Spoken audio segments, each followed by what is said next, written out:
Hello everyone, આજે આપણે ગુજરાતીમાં એન્વાયરમેન્ટ એટલે કે પર્યાવરણ, પોલ્યુશન એટલે કે પ્રદૂષણ અને પોલ્યુટન્ટ એટલે કે પ્રદૂષક વિશે જાણીશું. તો ચાલો સૌથી પહેલા આપણે જાણીએ કે એન્વાયરમેન્ટ શું હોય છે.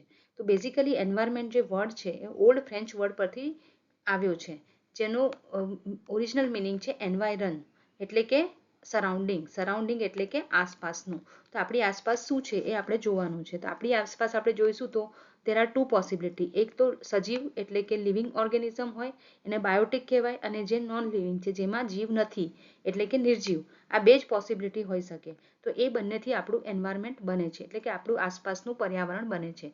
તો બેઝિકલી આપણું પર્યાવરણ જે છે એ આપણું લિવિંગ અને નોન લિવિંગ એટલે કે સજીવ અને નિર્જીવથી બનેલું છે, જે બંને કોએક્ઝિસ્ટ કરે છે એટલે કે એક સાથે રહે છે. હવે આપણે આ જે ફિગર છે એના અંદર કોન્સેપ્ટ ઓફ એન્વાયરમેન્ટ સમજાવવામાં આવ્યો છે.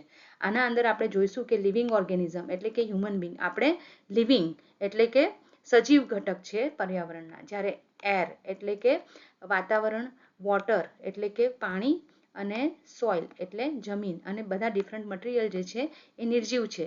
પણ આપણે આપણા સર્વાઈવલ માટે આના બધા પર ડિપેન્ડન્ટ છે. એટલે આપણે જોઈશું તો આ એરો આપણે એનો યુઝ કરીએ છીએ, એટલે આ ટાઈપનો એરો છે.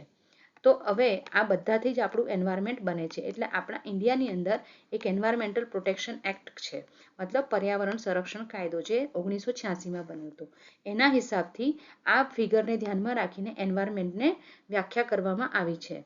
તો એની અનુસાર આપણું જે આખું એન્વાયરમેન્ટ છે એ વોટર, એર અને લેન્ડનું બનેલું છે, અને તેની ઇન્ટર રિલેશનશિપ મતલબ કે એકબીજા સાથે જોડાયેલા છે.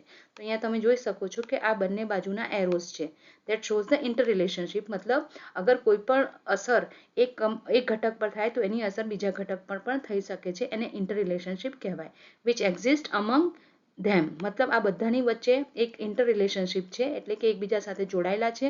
એન્ડ અધર લિવિંગ ક્રિએચર્સ, બીજા પણ ક્રિએચર્સ હોય જેવા કે પ્લાન્ટ્સ છે, એનિમલ્સ છે, માઇક્રો ઓર્ગેનિઝમ્સ છે, અને પ્રોપર્ટી. તો એને આપણે એન્વાયરમેન્ટ કહીએ છીએ. તો environment is nothing but it is the sum total of air, water, land, different materials and their interaction with each other as well as with the living organisms. મતલબ એ બધાનું ઇન્ટરેક્શન એને કહેવાય એન્વાયરમેન્ટ. એટલે કે living અને non લિવિંગનું ઇન્ટરેક્શનને environment કહેવામાં આવ્યું છે. હવે આપણે જાણીશું કે પ્રદૂષક કે પોલ્યુટન્ટ કોને કહેવાય.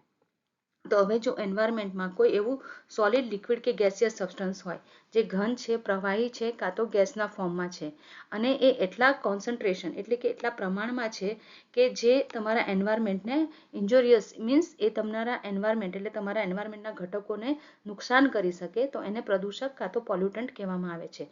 તો there are three state of matter, that is solid, liquid and gas.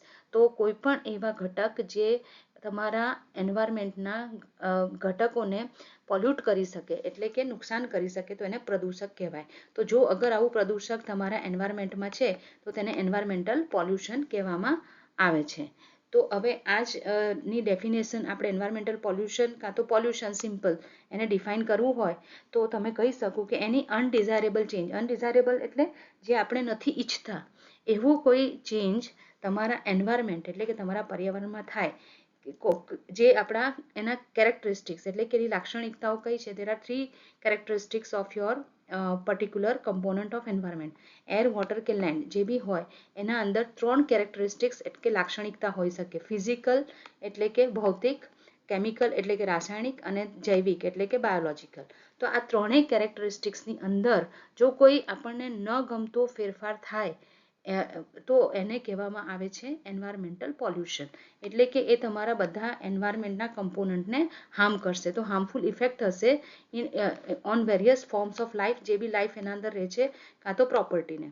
તો એન્વાયરમેન્ટલ પોલ્યુશનને તમારે ડિફાઇન કરવું હોય તો કી વર્ડ્સ છે કે તમારે એના અંદર લખવું જરૂરી છે કે અનડિઝાયરેબલ ચેન્જ થાય છે, ફિઝિકલ, કેમિકલ કાં તો biological characteristics of component of environment.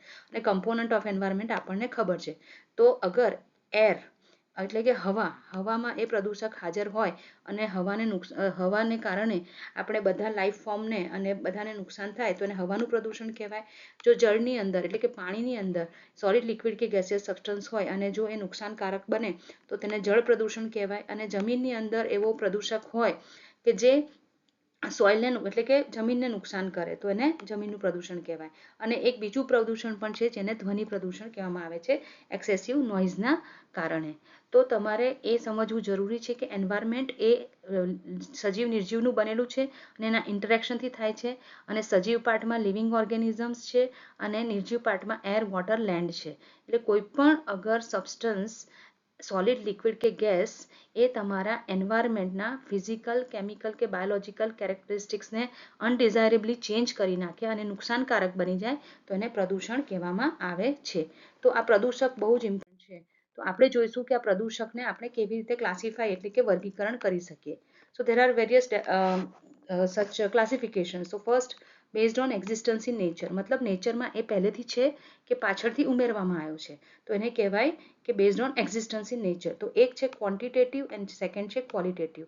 ક્વોન્ટિટેટિવનો મતલબ કે એ નેચરમાં છે જ, પણ અગર એનું કોન્સન્ટ્રેશન વધી જાય એટલે કે એનું પ્રમાણ વધી જાય તો આપણી એન્થ્રોપોજેનિક એક્ટિવિટી એટલે કે હ્યુમન એક્ટિવિટીને કારણે તો એ પ્રદૂષક બની જાય છે. તો એનું એક્ઝામ્પલ છે CO2.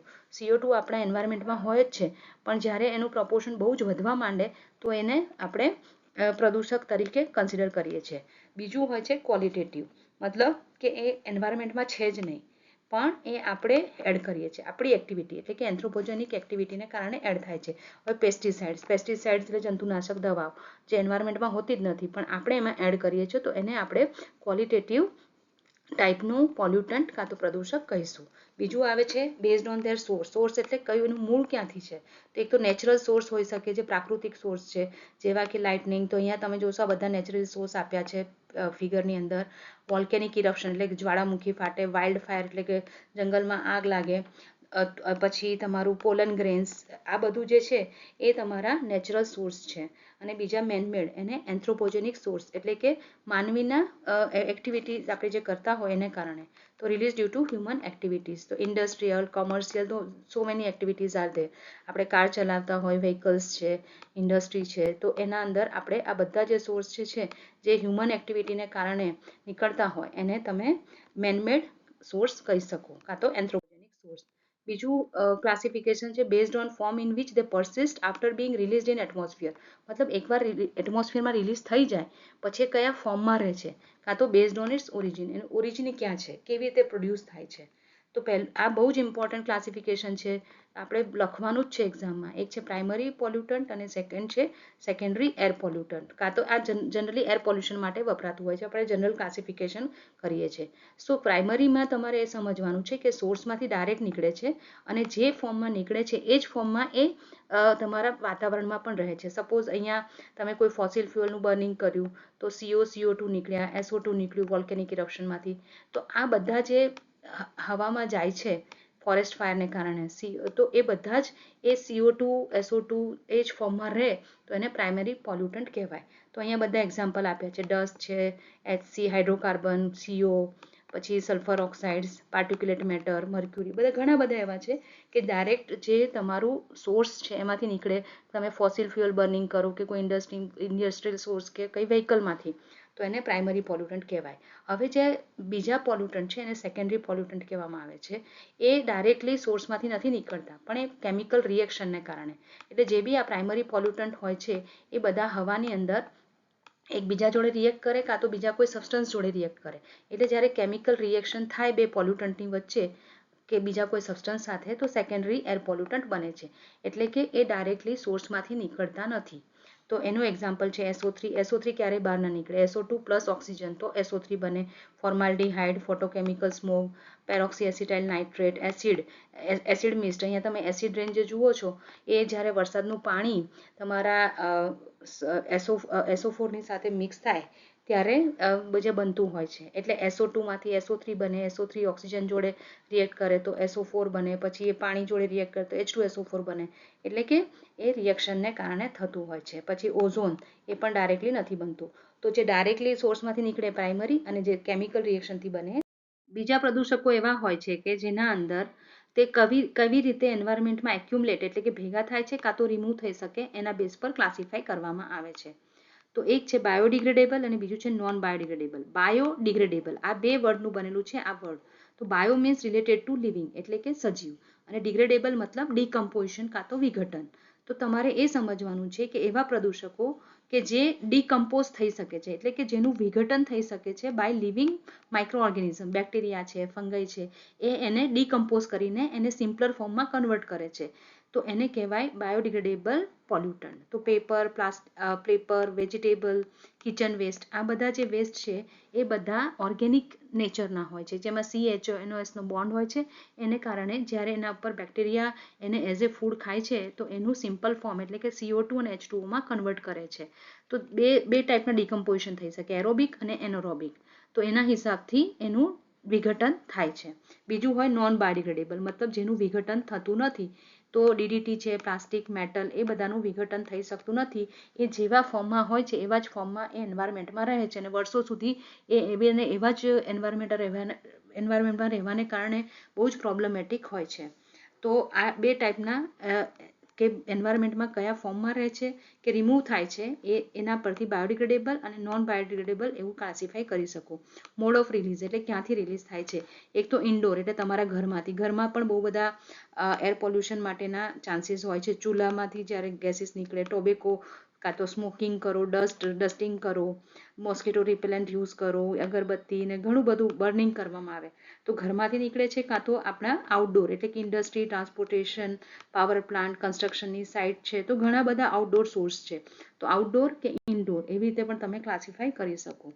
નેક્સ્ટ છેલ્લું ક્લાસિફિકેશન સ્ટેટ ઓફ મેટરના બેઝ પર છે, એટલે કે એ સોલિડ, લિક્વિડ કે ગેસ છે. જો ગેસિયસ પોલ્યુટન્ટ હોય તો બધા ગેસીસ તમે એમાં ઇન્ક્લુડ કરી શકો, carbon dioxide, carbon monoxide, nitrogen dioxide, sulphur dioxide વગેરે. અને બીજું પાર્ટિક્યુલેટનો મતલબ એ સોલિડ કાં તો લિક્વિડ હોઈ શકે જે હવામાં તરતા હોય છે.